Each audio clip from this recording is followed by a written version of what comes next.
Next, I give the floor to the distinguished representative of the Russian Federation, to be followed by India. Russian Federation, you have the floor. Госпожа и господин.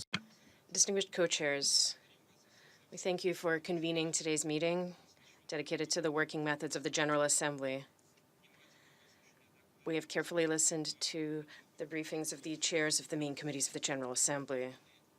We are convinced that revitalizing the General Assembly is impossible without enhancing its working methods and procedures.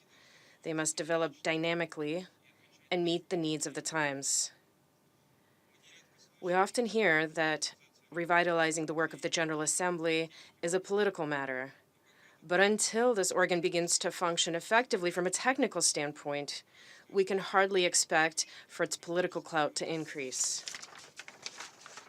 It is from that position that we approach the issue of refining the working methods of the General Assembly. First and foremost, there is a need to address its agenda. It is quite vast and in many ways overloaded. This cannot help but affect the quality of discussions. It would be advisable to consider streamlining the agenda, in particular by biennializing or triennializing certain agenda items.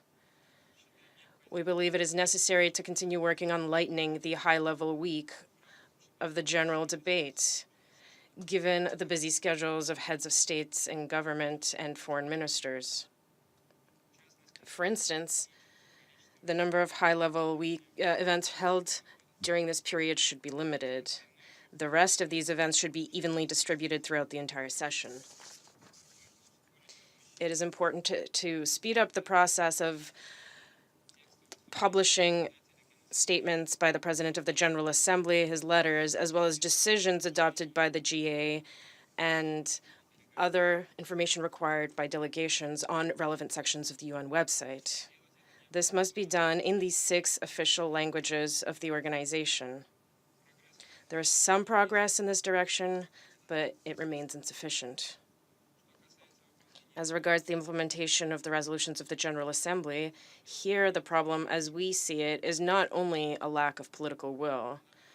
That will, of course, is necessary for their effective implementation, but the most important thing is the degree of the practical feasibility of these decisions.